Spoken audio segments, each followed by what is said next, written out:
to increase its stock of nuclear warheads. Things have changed from when you have the Soviet Union, America and us, and it was a case of, well, if they've got a nuclear weapon, then we need one. Today's threats are more complicated and less straightforward. The question is whether the response to them is ever likely to be a nuclear bomb. Tim Johns there questioning whether having more nuclear weapons makes us safer. We'd love to hear your thoughts. Email vine@bbc.co.uk with your phone number.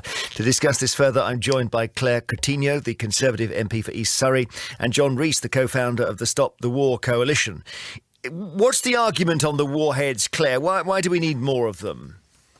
Well, what we've always said is that we're going to maintain a minimum credible deterrent. And what we've seen in recent years is evolving patterns of behaviour and technology in other countries. Therefore, the number of weapons that we need to have a minimal credible deterrent has risen. But ultimately, I think if you look at where we are spending on defence, I wouldn't say that nuclear is the main spending. We're looking at innovation, skills, shipbuilding, cyber, how to improve diplomacy, space, science, tech. All of these other things are very prominent in what we're doing when we think about that overall defence package as well. And John, I guess the point about nuclear weapons is if they work, you never use them. Well, if they work, you never could use them. And therefore they are the end point of a ridiculous argument.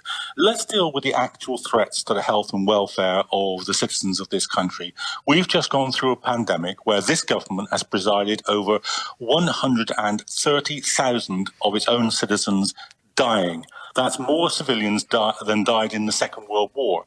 They did it because they hadn't properly funded the NHS. They won't pay the nurses more than a miserable 1%, which is a pay cut. And now we're talking about a Trident missile program, which is already careering out of financial control. And we're going to add 40% of the cost on top of that. That is the last word in a harmful, destructive policy for ordinary citizens in this country. So your thought, John, would be to just say we're not going to renew Trident, we're not going to have nuclear warheads, we're basically going to hope. Does anybody seriously think that the citizens of Germany who don't have a nuclear deterrent or the citizens of Italy who don't have a nuclear deterrent are any less safe in this world than British citizens? Actually, the nuclear deterrent puts us in harm's way. It's not true that it's actually making people in this country one little bit safer. It's just making them poorer. Claire? Well, I mean, luckily, the British public's views on this was put to the test because this is what Jeremy Corbyn put forward at the last election and it was roundly rejected. Doesn't mean it's wrong. Doesn't mean it's wrong. The thing that I would say is that if you look at where, just to address some of John's other points, if you look at where the government has put money during this pandemic, a 400 billion package of support has been put together to support businesses and livelihoods. And the spending that we're doing on defence across all the different areas that I mentioned, from shipbuilding to vehicle building, all of these other things as well, that is going to create 40,000 jobs in this country. And I think that is really important when you think about what's happening. But haven't we, Claire, haven't we got... Sorry, go on, John. Claire, you opened Nightingale hospitals at enormous cost. They stayed empty. You closed them down. And the reason was because you didn't have the nurses to go and work in them. Now, perhaps you should see if you can do that before you start telling other countries around the world that you've got a big stick that you're going to wave at them. You can't get goods across the Channel and across the Irish Sea. Never mind about Claire speak. So just on your point there, we've seen 10,000 additional nurses come into the system since we came into government. And we've also seen a rise in nursing applications by 30%. So I would say How come the Nightingale hospitals were opened and closed because you didn't have the staff then?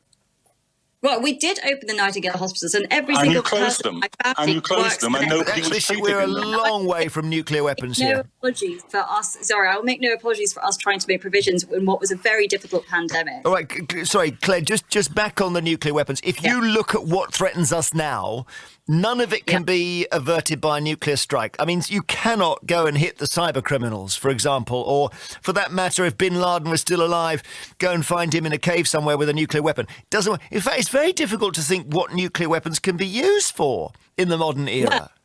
So we'll see more from the Prime Minister when he sets out the strategy. But as I said before, this will be just one part of a comprehensive strategy. So we will see a lot of focus on cyber. We will see a lot of focus on science, tech, space. I understand you've said that, but I'm asking why you need nuclear warheads at all. Why don't you take the money for them and spend it on the SAS? I think it's really important that we do have a nuclear, capability, and particularly that we maintain this minimum credible deterrent, because ultimately that is the backup insurance policy that we have against the very worst threats from hostile states. There we are, John. And in the end, that's it, isn't it? If Iran gets a nuclear weapon and they point it at us, and your policies come in, we've just got a pea shooter. Well, there's no evidence whatsoever that that's what Iran are going to do. And in any case, mutually assured destruction is not a policy for survival. It's a policy for poking everybody's eye out on an international scale. We'd be much better putting money and resources into taking political initiatives. I mean, in your introduction, you quite rightly pointed out the fate of political distance in Russia. And I agree about that. But perhaps we should show some moral and political leadership and get Julian Assange out of Belmarsh prison, where we're holding the most famous political prisoner in the world. OK. We're ranging widely there. Thank you, John Rees, co-founder of Stop the War Coalition, and Claire Coutinho, who's Conservative MP for Isari. Interesting to hear that discussion. Talking about specifically in the context of this whole report on what we're going to do with our defence capability, the increase in the number of warheads.